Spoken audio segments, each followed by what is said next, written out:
O capítulo 1040 veio para ser um divisor de águas em One Piece. Os Yonkos, imperadores dos mares que reinavam por absoluto durante muitos anos e nem mesmo a marinha ousava se opor a eles, agora começam a ruir frente à nova e pior geração. Anos depois da queda do primeiro Yonko, o Barba Branca, vemos o despencar de mais uma imperatriz dos mares, a Big Mom.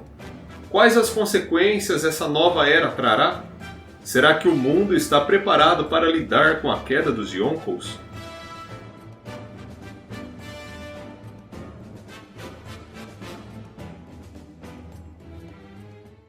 Oi, aliados! Sejam muito bem-vindos ao nosso canal. Eu sou o Valier. E eu sou a Bárbara. E no vídeo de hoje vamos fazer mais um review de One Piece. Meus amigos, que capítulo sensacional! Capítulo 1040, que como falamos foi totalmente um divisor de águas em One Piece. A queda da Big Mom. Nossa, quais serão as consequências que isso vai trazer? E ainda mais a aparição do Zunisha, revelado como companheiro do Joy Boy. Quem esperava por essa? Tudo isso e muito mais vamos falar no vídeo de hoje, mas se você é novo já se inscreve aí, também já deixa o like que nos ajuda demais e dê uma checada no clube de membros que tá valendo super a pena. Então, sem mais delongas, bora pro review!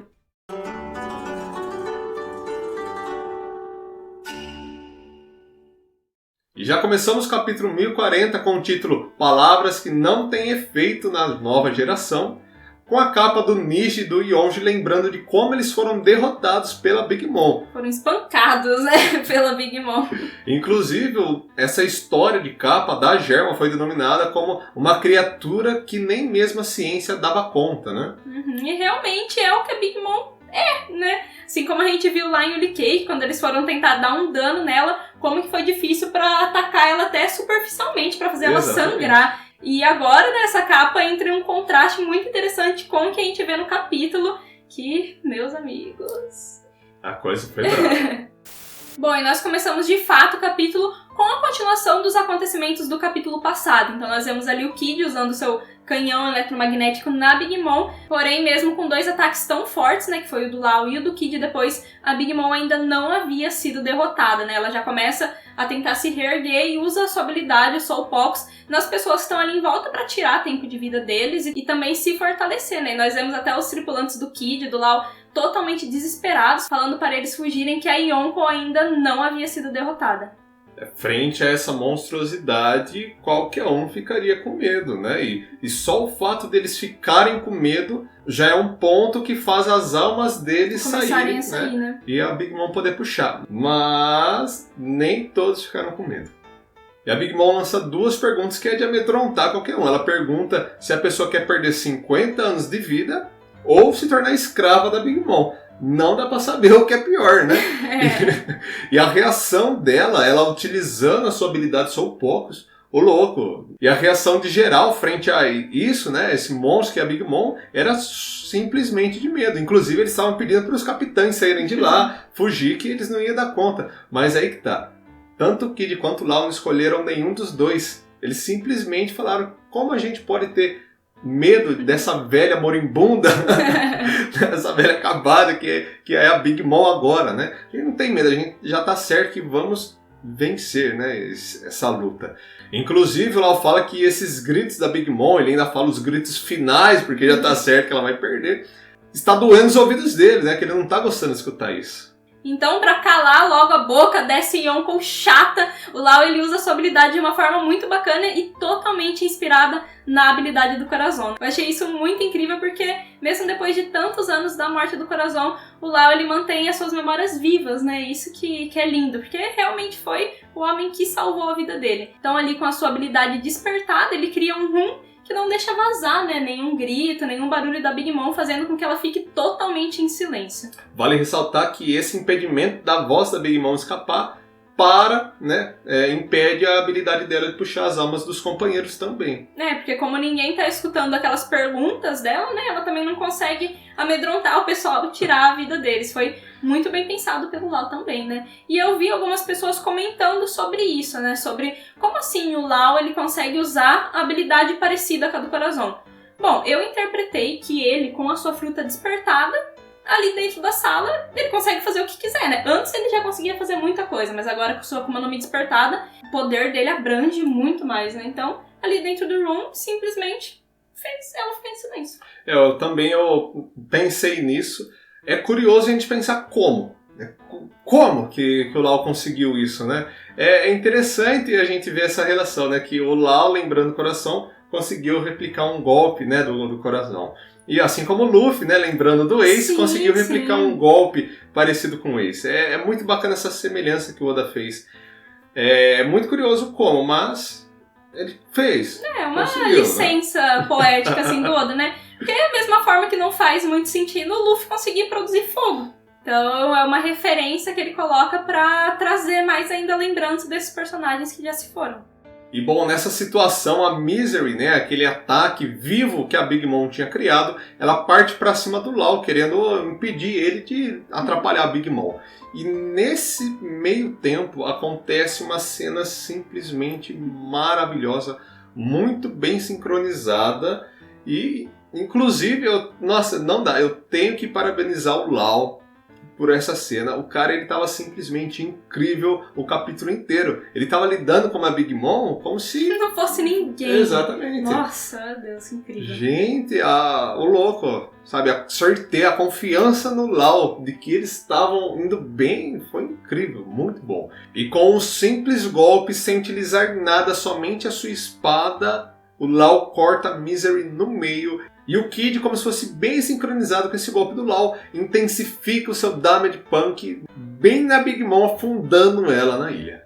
E aí nós temos uma das cenas mais incríveis de todo One Piece pra mim. A Big Mom foi só descendo por aquele caminho que o Lau tinha aberto pra ela antes, né? Ela vai descendo por aquele buraco, passa por onde está Yamato, leva o Kazembo e também algumas bombas junto, né? E continua descendo, até cair próximo à capital das flores. E o bacana é que em todo esse momento o Room do Lau ficou ativado, então quando ela caiu na capital das flores, ninguém ouviu nada, né? Simplesmente teve ali a queda dela, teve aquela explosão, mas ninguém ouviu. Foi tudo em silêncio, né? O que eu mais achei bacana é que a Big Mom, né? Ela é toda escandalosa, toda barulhenta, mas a derrota dela foi silenciosa. Eu achei isso um jogo, assim, um contraste muito interessante que o Oda fez. Enquanto essa queda dela vai acontecendo, ela vai pensando em algumas coisas, ela pensa no Roger, né? Fala, pô, Roger, como assim? Você foi falar do One Piece logo antes de morrer, depois morreu, não contou pra gente o que era. Você instigou essa nova era dos piratas e agora eles vieram atrás da gente que já tá aqui no topo. Pra você tá de boa porque você morreu, mas a gente ficou e eles vieram atrás da gente. Ela ainda fala, não pensem que eu fui derrotada assim tão facilmente. Ah, derrotada, pra mim ela foi. Nossa, então o que eu achei interessante nisso? Pra mim, a Big Mom, ela perdeu essa luta por completo. Assim, eles conseguiram tirar ela de Onigashima. Por enquanto, eu não consigo enxergar a Big Mom voltando lá no momento pra atrapalhar eles. Então, essa vitória tá totalmente na conta dos Supernovas. O que a gente pode pensar, pô, a Big Mom, ela perdeu porque ela caiu. E se ela não tivesse caído? Se ela tivesse ficado lá? Né? Se eles não tivessem conseguido derrubar ela da ilha, será que ela ia conseguir voltar com força capaz de vencer os dois? Porque, convenhamos, os dois estavam certos de que eles iam conseguir. Claro também que eles estavam certos que, pelo jeito, a Big Mom ia cair. Mas, como será que ficaria uma luta se não tivesse como eles tirar a Big Mom de lá? De toda forma, o crédito total vai para eles, que eles lutaram muito bem. O Lau... Não tem como, né? O cara, ele, nossa, se destacou totalmente nessa luta. Ele mostrou um crescimento que a gente nem imaginava. Nossa, nunca, sério. Quando eu vi que o Kid e o Lau, eles iam ficar pra lutar contra a Big Mom, eu até cheguei a comentar, né? Não sei se eles vão levar. Não sei de verdade, porque ela é monstruosa. Mas, nossa, tudo isso que eles mostraram nessa luta contra ela, meu Deus, foi, sim, muito inesperado e foi muito épico também. A gente tá diante da derrota da Big Mom, gente, sério, ela era tida como intocável, eu não conseguia imaginar alguém vencendo dela e agora isso de fato aconteceu, então é um mérito enorme pra eles. Eu, né, particularmente, eu acredito que mesmo se eles não tivessem derrubado ela dali, eles dariam um jeito de vencê-la, porque ela já tava ali no chão, ela não tava conseguindo mais fazer muita coisa, o Kid não parou em nenhum momento de atirar o laser nela, então eu acho que de toda forma eles dariam um jeito de vencê-la, mas foi incrível do jeito que foi. eu acho que o Oda ele conseguiu um desfecho perfeito. Perfeito. Porque, por exemplo, eles venceram, tudo bem. Só que, né, numa luta mano a mano, como que ficaria? Tem aquela promessa do Luffy, falando, como você comentou no review passado, né, amor? Que o Luffy ia chutar a bunda da Big Mom, né? Então, quem sabe numa luta mano a mano, ou aliás, nem uma luta mano a mano dá pra se chamar, mas eu fico imaginando a Big Mom e o Luffy frente a frente, o Luffy já full power, chega perto da Big Mom com uns golpes e já derrota ela. Assim, nossa, eu pensei que bacana. Mas isso é uma coisa que ainda pode acontecer, né? Porque a Big Mom, ela tá fora de cena agora, mas nada impede, né, que ela volte em algum próximo arco, na guerra final, e aí o Luffy pode derrotá-la. Mas eu acho que o Luffy, ele teve sim a sua parcela nessa derrota da Big Mom, que ele também deu um trabalho pra ela lá no topo de Onigashima, né? E querendo ou não, a Big Mom, ela foi justamente pra Wano também por causa do Luffy. Então eu coloco ali uma parcela de culpa no Luffy também, mas eu acho muito bacana isso que o Oda fez, de não deixar o Luffy responsável por tudo, né? Por ter dividido essa conta, assim, com os outros supernovas, que também mereciam um destaque, né? Porque, querendo ou não, a jornada que a gente acompanha é a jornada do Luffy. Mas junto com ele, outros piratas também começaram a navegar. E é legal ver isso, que não ficou tudo para o protagonista, né? Que outras pessoas também tiveram essa participação. Então será que mais pra frente o Luffy ainda ele vai se encontrar frente a frente a Big Mom e tentar vai derrotá-la, né? Definitivamente ele no mano a mano? Bom, mas diante de tudo isso, o que a gente pode considerar é que a Big Mom é a personagem que mais despenca em todo One Piece. Com certeza. Chegando em Wano, ela caiu. Lá em Onigashima, ela foi derrubada pela Nikorobe e pelo Jinbe. E agora despencou de novo. De novo. A Big Mom já fica deitada, já nem levanta mais, você vai cair de novo. E agora fica, né, aquela pergunta que tá todo mundo se fazendo. Então, Lau e Kid são nível Yonko? Bom, gente, né? A gente tem que pensar aqui, né? Primeiro, lá no topo de Onigashima, tiveram os outros supernovas que também lutaram contra ela, e os dois, em conjunto, derrotaram essa Yonko. Mas, individualmente, eu acho que não dá pra colocar eles ainda como num nível Yonko, né? Porque se fosse a Big Mom sozinha, contra um deles sozinho, contra o Lau ou contra o Kid, será que eles venceriam? Acho que não, né? Porque os dois juntos, né, deram um jeito de vencer ela. Porque se fosse um sozinho, sem ali com a ajuda do outro, muito provavelmente não teria acontecido. Então eu, né, particularmente não coloco eles ainda no nível Yonko. Acho que daqui a alguns arcos, com um power-up a mais, eu nem consigo imaginar também um power-up a mais, porque os dois já estão tão... Mas aí sim, acho que dá pra colocar como um nível Yonko.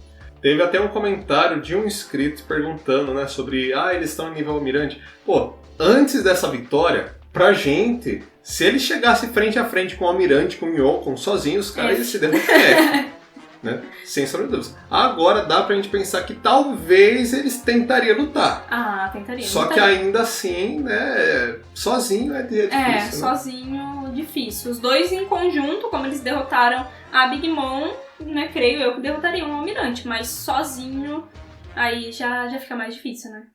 Bom, e durante toda a queda da Big Mom, nós vimos alguns quadros bem rápido, mas muito importante. Primeiro, nós vimos o Chopper sofrendo o resultado da batalha contra a Big Mom. Nós vimos o Brook e a Robin correndo, ainda procurando o Zoro. Então, opa! Não era o Brook.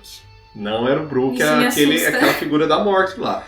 E o que mais assusta é saber que no próximo quadro o Zoro tá lá, caído no chão, em uma posição que parece que ele simplesmente... ensanguentado. Ele não tava ensanguentado assim, né? Ele não tava no último capítulo, pelo que eu me lembro. Ele não tava, ele tava imóvel, né? Mas ele não tava ensanguentado desse jeito. E agora ele tá ali no chão, totalmente ensanguentado. E depois ele cai. Aí eu fiquei na dúvida, será que ele caiu também pra fora de Onigashima? Nossa, coitado do Zoro. Nossa. O que a gente pode pensar? O que era aquilo lá então? Talvez seja somente alucinação, né? Deu o efeito do remédio, né? Como o Chopper falou, ele ia ficar totalmente imóvel. Então, quase que certeza seja o efeito do remédio. Mas, quem sabe seja alguém, né, que apareceu diante dele mesmo. O que era aquela figura? Nossa, eu tô muito encafada pra saber o que era aquela figura. Porque, pelo visto, né? Pro Zoro tá assim, ensanguentado, desse jeito no chão, essa figura fez alguma coisa pra ele. Porque lembra, ele tava falando, não me ataca, tipo, não para com isso, né? E agora ele tá ali daquele jeito, ensanguentado.